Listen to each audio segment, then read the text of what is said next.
بسم اللہ الرحمن الرحیم۔ السلام علیکم ورحمۃ اللہ وبرکاتہ۔ ناظرین، مجھے جو سوال موصول ہوا وہ 11 جملوں کے متعلق ہے۔ سب سے پہلے 11 جملے سماعت فرمائیں، اس کے بعد شریعت کی روشنی میں جواب دیا جائے گا۔ سوال یہ ہے کہ آیا یہ نظریات اسلام کے ساتھ تعلق رکھتے ہیں یا ان کا اسلام کے ساتھ تعلق نہیں ہے؟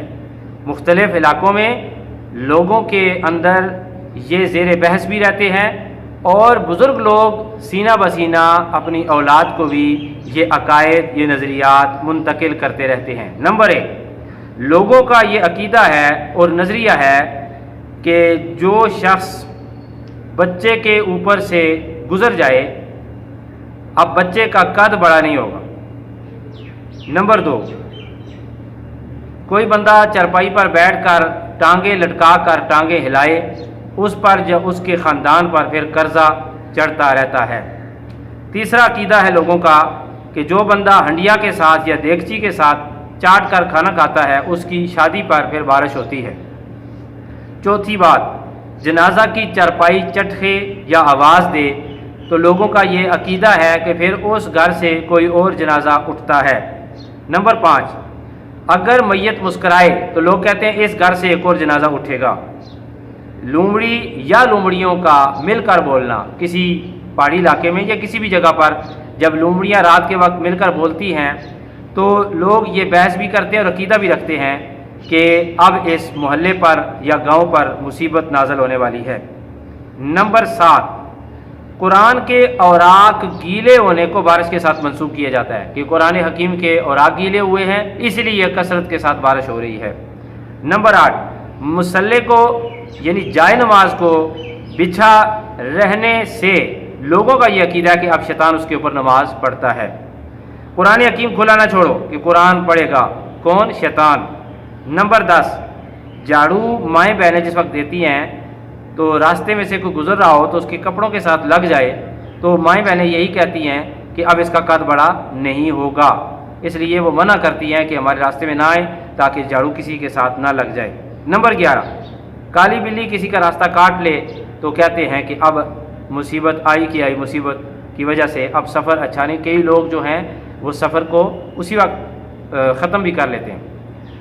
ناظرین محترم، اگر ہم ان کے اوپر غور کریں تو ان تمام جملوں کا اسلام کے ساتھ تعلق ہے یا نہیں ہے، اس بات سے اس کا اندازہ لگائیں کہ کوئی بندہ اگر نعوذ باللہ من ذالک اللہ پر پابندی لگانا چاہے کہ وہ قد بڑا نہ کرے اور مجبور ہو جائے کسی کا قد بڑا نہ کرنے پہ، وہ کسی بچے کے اوپر سے گزر جائے، استغفر اللہ، ایسا کوئی عقیدہ رکھنا بالکل غلط ہے، اسلامی کانٹینٹ کے بالکل خلاف ہے۔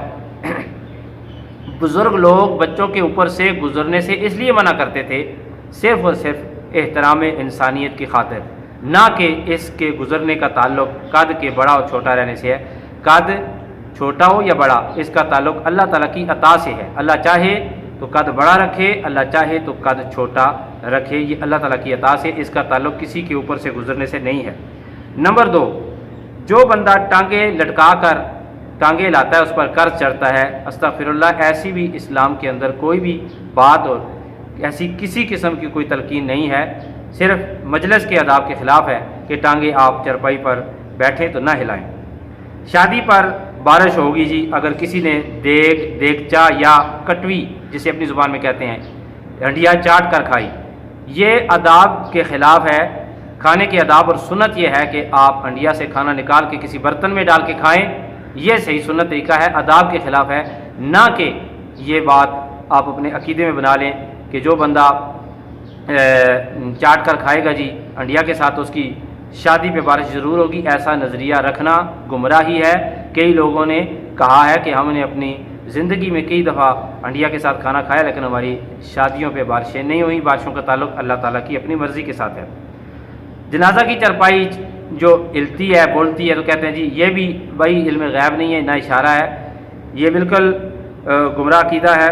میت مسکرائے تو کہتے ہیں اس گھر سے ایک اور جنازہ اٹھے گا، یہ بھی بالکل اسلامی کنٹینٹ کے بالکل خلاف ہے۔ لومڑی اکٹھا ہو کر بولیں، بھائی لومڑیاں بولتی ہیں، انسان بولتے ہیں، جانور بولتے ہیں، لومڑیاں بھی بولتی ہیں کسی وجہ سے، تو ان کا ایک اپنا جو ہے وہ بولی ہوتی ہے، اپنی ان کی زندگی ہوتی ہے، ان کو بولنے دیں، اس کا مصیبت کے ساتھ کوئی تعلق نہیں ہے۔ قرآن حکیم کے اوراق گیلے ہو جائیں تو بارش ہوتی ہے۔ لا حول ولا قوت الا باللہ العلی العظیم، آداب قرآن سے ہے کہ قرآن کے اوراق کو گیلا نہ کیا جائے۔ کچھ لوگ کہتے ہیں جی کہ ہماری عورتیں کہتی ہیں کہ بارش اس وجہ سے ہو رہی ہے کہ فلاں عورت نے قرآن کے اوراق گیلے کیے ہیں، ایسا عقیدہ رکھنا گمراہی ہے۔ مصلی بچھا رہ جائے تو شیطان نماز پڑھتے ہیں، وہ شیطان نماز پڑھے تو اس سے بڑی اچھی بات کون سی ہے؟ اس نے نماز پڑھنی ہوتی تو نہ خود اس حالت کو پہنچتا نہ ہمیں پہنچاتا، نماز نہیں پڑھتا، ورنہ مصلی تمام مساجد سے اٹھا دیے جائیں، دریاں اٹھا دی جائیں، صفیں اٹھا دی جائیں، وہاں تو نماز نہیں پڑھتا، گھر کے اندر پڑھتا ہے۔ مصلی کو صرف اس لیے اٹھوایا جاتا ہے کہ اس کے اوپر نماز پڑھی جاتی ہے، وہ راستے میں کسی کے پاؤں کے نیچے نہ آئے، اس کے آداب میں سے ہے میلا نہ ہو، اٹھا کے سائڈ پہ رکھ دیا جاتا ہے۔ یہ نہیں ہے کہ آپ اس کے اوپر شیطان پڑھتے ہیں۔ قرآن کھلا نہ چھوڑو، اب ایک اور یہ گمراہ کن عقیدہ ہے، قرآن کھلا چھوڑنے سے شیطان نہیں پڑھتا، قرآن کھلا چھوڑنے سے قرآن حکیم کی توہین ہوتی ہے، اسے بند کر کے غلاف میں لپیٹ کے چھوڑ دینا چاہیے۔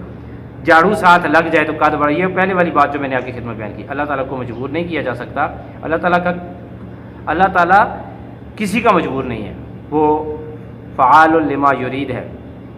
بلی راستہ کاٹ لے بھائی، بلی کو جانے دیں راستہ۔ کئی دفعہ میں نے خود سفر کیا ہے، کئی لوگوں نے سفر کیا ہے، راستے میں سے بلی گزری ہے، بخیر و خیریت ہم سفر مکمل کیا ہے، پھر واپس منزل سے آئے ہیں۔ یہ عقائد ہندوازم سے تعلق رکھ سکتے ہیں، کسی بھی کفرازم سے تعلق رکھ سکتے ہیں، اسلام کے ساتھ ان کا کوئی تعلق نہیں ہے۔ برائے مہربانی ان باتوں کو دوسروں تک بھی پہنچائیے اور اپنے نظریات بھی پاک صاف رکھیے۔ اللہ مجھے اور آپ کو عمل کی توفیق عطا فرمائے۔ وما علینا الا البلاغ۔